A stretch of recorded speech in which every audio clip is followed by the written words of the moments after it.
नमस्कार, मैं हूं सौरभ त्रिपाठी। आप देख रहे हैं India news Madhya Pradesh Chhattisgarh bulletin. शुरुआत करते हैं अब फटाफट अंदाज में।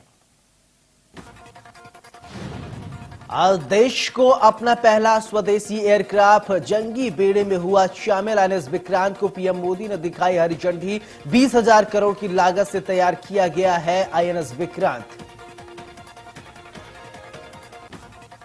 कोच्चि में पीएम मोदी ने नौसेना को स्वदेशी एयरक्राफ्ट कैरियर आईएनएस विक्रांत को सौंप दिया है। एयरक्राफ्ट कैरियर मतलब समुद्र में तैरता एयरफोर्स स्टेशन, जहां से फाइटर जेट्स, मिसाइलें, ड्रोन्स उड़कर दुश्मनों के छक्के छुड़ा सकते हैं। भारतीय नौसेना का निशान बदल गया है।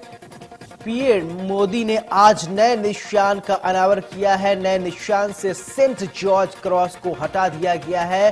अब ऊपर बाईं ओर तिरंगा बना है।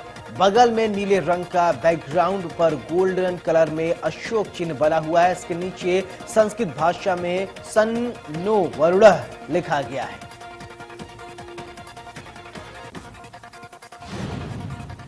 प्रधानमंत्री नरेंद्र मोदी ने कहा कि छत्रपति वीर शिवाजी महाराज ने इस समुद्री सामर्थ्य के दम पर ऐसी नौसेना का निर्माण किया जो कि दुश्मन की नींद उड़ा कर रखी थी।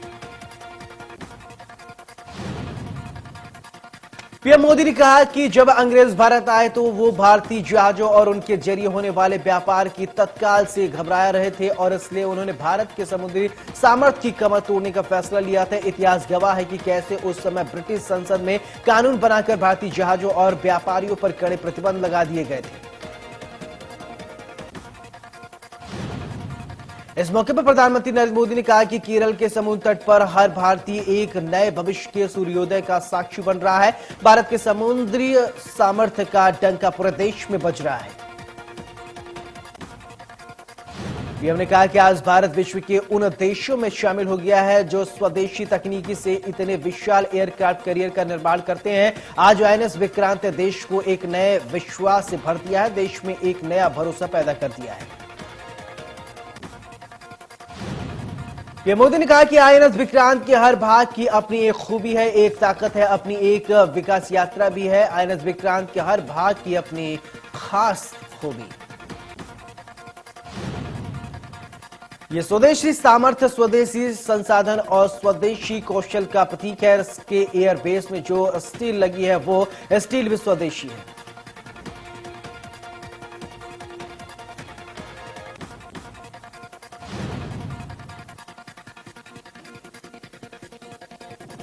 इस मौके पर रक्षा मंत्री राजनाथ सिंह ने कहा कि अमृतकाल के प्रारंभ में आईएनएस विक्रांत की कमीशनिंग अगले 25 सालों में राष्ट्र की सुरक्षा के हमारे मजबूत संकल्प को दर्शाती है।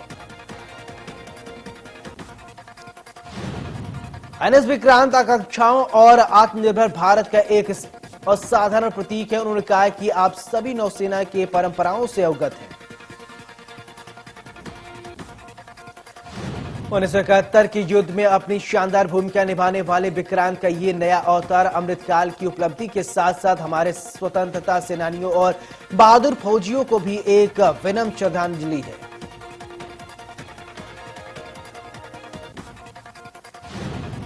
आज इंदौर दौरे पर सीएम शिवराज सिंह चौहान। इंदौर को मिल रही है फ्लाईओवर ब्रिज, बड़ी सौगात। 18 महीने में तैनात होगा फ्लाईओवर ब्रिज। इंदौर विकास प्राधिकरण ने पहले चरण में 5 चौराहे को चुना। मध्य प्रदेश सरकार का बड़ा फैसला, गैंग रेप के दोषी और आतंकवादियों को आखिरी सांस तक जेल में रहना होगा, यानी आजीवन कारावास की सजा काट रहे कैदी आखिरी सांस तक जेल में ही रहेंगे। प्रस्तावित नीति पर हुआ फैसला। वहीं बच्चियों के साथ दुष्कर्म, आतंकवाद और जहरीली शराब के आरोपियों के लिए होगी सजा। विदेशी मुद्रा से भी दोषियों पर भी लागू होगी नीति। आजीवन कारावास की अवधि होगी 14 साल।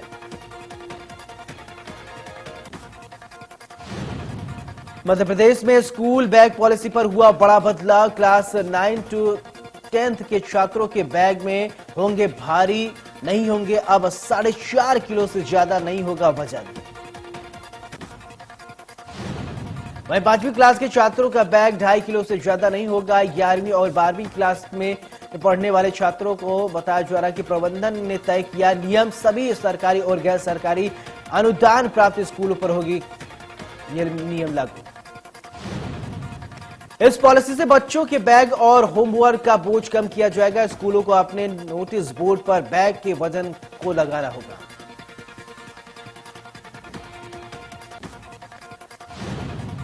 सीएम भूपेश बघेल का आज मोहला दौरा। आज नया जिला मोहला मानकपुर अंबागढ़ चौकी का करेंगे शुभारंभ। भेंट मुलाकात का चल रहा है कार्यक्रम।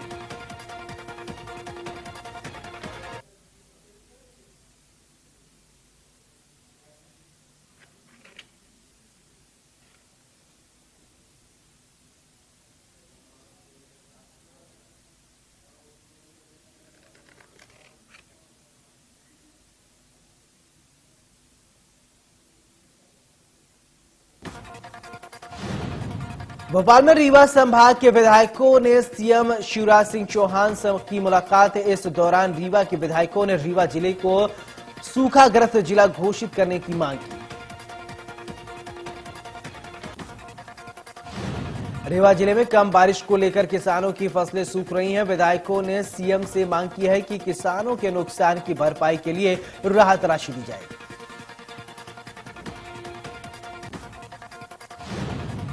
रीवा के त्योंथर से विधायक श्यामलाल द्विवेदी ने बैठक के बाद बताया कि मुख्यमंत्री ने सूखा राहत देने की बात कही है और विधायकों से उनके क्षेत्र को लेकर चर्चा की। वहीं सरकार ने विंध्य को प्रतिनिधित्व देने के सवाल पर श्यामलाल द्विवेदी ने कहा है कि विंध्य से प्रतिनिधित्व मिलना चाहिए। विंध्य का बड़ा योगदान है।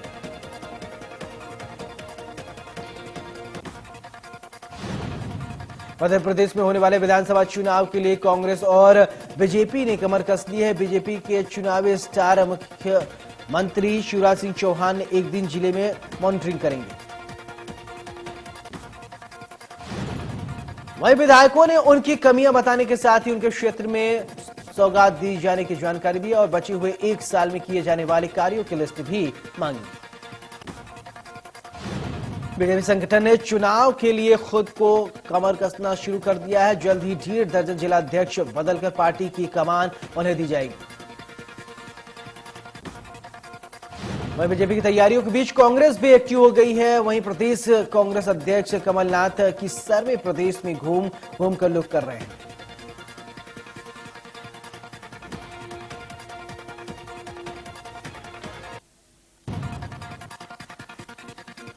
लगातार सूत्रों के मुताबिक रायपुर से यूपीए के 5 मंत्री जो कैबिनेट की बैठक में शामिल होने गए थे वे फिर रायपुर लौट सकते हैं। फिलहाल इसकी पुष्टि नहीं हुई है, लेकिन विधानसभा सत्र से ठीक एक दिन पहले सभी के रांची लौटने की संभावना है।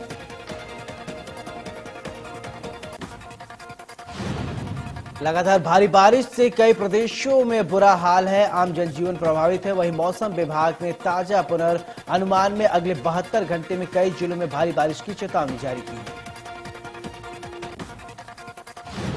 देश के कई हिस्सों में भारी बारिश के आसार। यूपी, मध्य प्रदेश, केरल और उड़ीसा समेत कई प्रदेशों में भारी बारिश हो सकती है। मौसम विभाग ने अगले कुछ दिनों तक दक्षिण भारत के कई जिलों में भारी बारिश की चेतावनी जारी की है। आईएमडी ने अगले 4 दिन तक पश्चिम बंगाल के साथ पूर्वोत्तर भारत में भी भारी बारिश की चेतावनी जारी की है।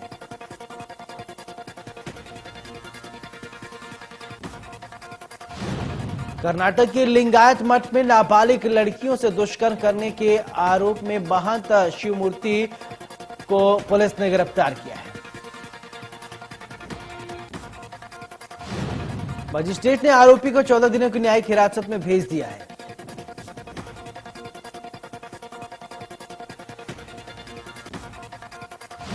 महाराष्ट्र के नासिक में भारी बारिश के चलते गोदावरी नदी का जलस्तर बढ़ने से मंदिर डूब गया है। शहर के निचले इलाके जलमग्न हो गए।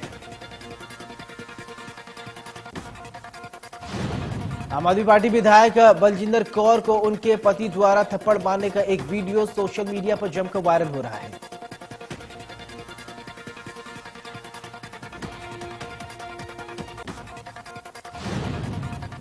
इस वीडियो में तलवंडी से 2 बार के विधायक को अपने पति सुखराज सिंह के साथ बहस करते हुए सुना जा सकता है। वीडियो में सुखराज सिंह अचानक उठने के बाद कौर को थप्पड़ मार देते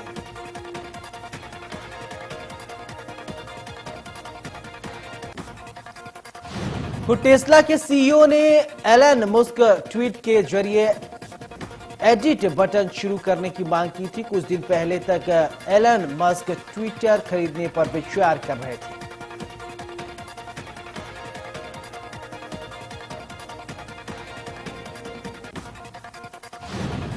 एशिया कप 2022 में श्रीलंका ने बांग्लादेश को हरा दिया और इस हार के साथ भारत ने बेहद शानदार जीत दर्ज की।